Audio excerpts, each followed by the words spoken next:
Some people have so much audacity it's actually scary.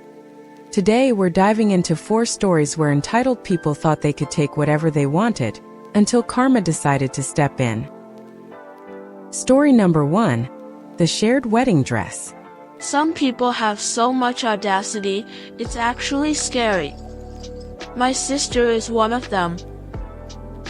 I spent 2 years saving for my dream wedding dress.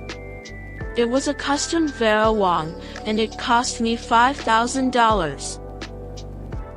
My sister, let's call her Sarah, got pregnant recently. Her first words weren't, "Congratulations on your wedding, but since you're skinny and I'm not, you should give me your dress." I said no, obviously. But a week later, I came home to find my closet empty. Sarah had taken the dress to a cheap tailor to expand it for her baby bump. She literally destroyed a masterpiece to fit her entitlement. I didn't scream. I didn't cry. I just called my lawyer and filed a police report for grand theft. At our Sunday family dinner, Sarah showed up wearing a cheap maternity dress, acting like a victim. I waited until everyone was toasting, then I handed her the legal summons. My parents tried to defend her, but then I showed them the bill for $5,000. Now Sarah has to choose, pay me back or face jail time while pregnant. The spill verdict. Being pregnant isn't a get-out-of-jail-free card for being a thief.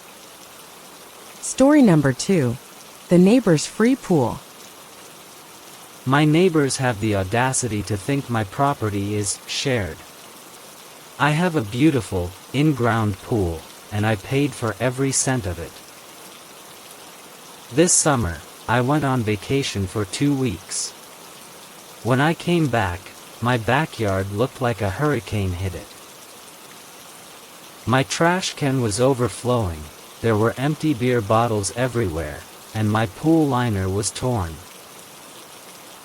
I checked my security cameras. The family next door had been having parties in my pool every single day. The mom actually said to her kids on video, "It's okay, the owner isn't home, they won't mind." When I confronted them, she had the nerve to say, "You shouldn't have been so greedy.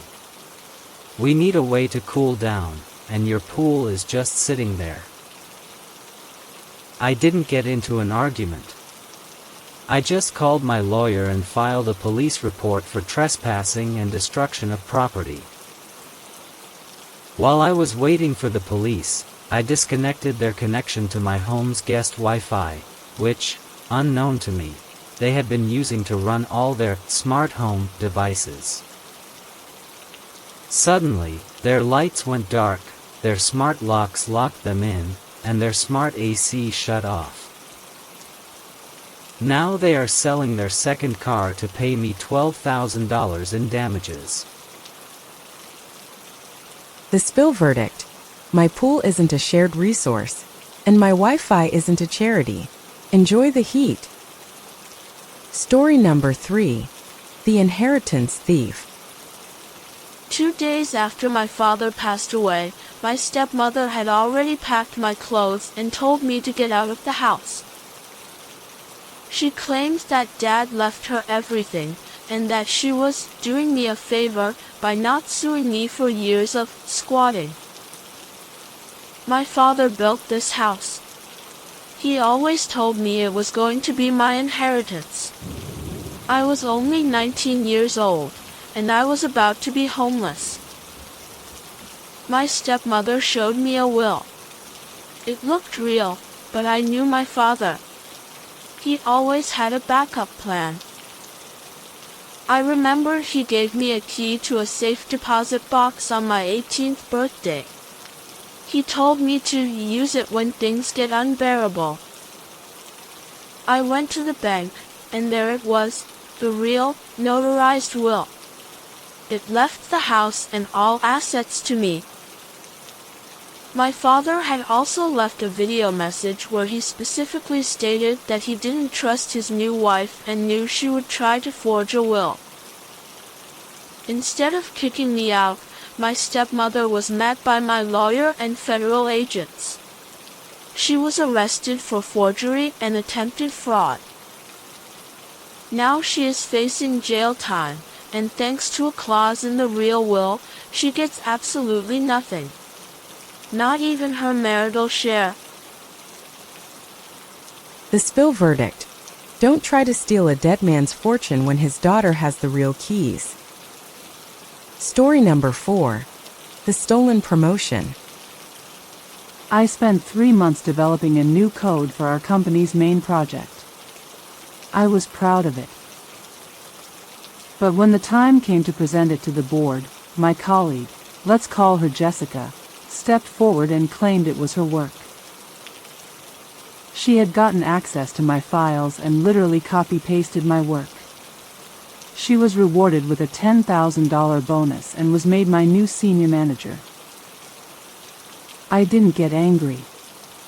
I actually smiled. Because while Jessica was busy stealing my code, she forgot one important detail. I always build backdoors into my complex projects. In this case, I left a time bomb. If the code didn't get a specific update key from my personal account every 30 days, it would lock down the entire system. A month passed, and I forgot to send the key. The system went down on a Monday morning. Jessica tried to fix it, but she had no idea how the code actually worked. She started screaming at me, demanding I fix her project. I calmly said, "Sure, let's just pull the original file history to see who the author is." She went pale. The board realized that Jessica couldn't code, she just stole. They fired her for unethical conduct and plagiarism. I got the promotion and the bonus. The spill verdict. If you're going to steal a coder's work, make sure you know where the kill switch is.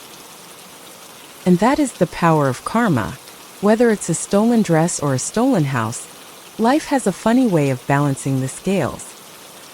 I want to hear from you. Which of these people had the most audacity? Was it the stepmother or the pool-stealing neighbor? Drop your thoughts in the comments. If you want to see more entitled people getting exactly what they deserve, make sure to like this video and subscribe to The Spill Daily. Thanks for watching and stay tuned, because the next spill is going to be even wilder. See you soon.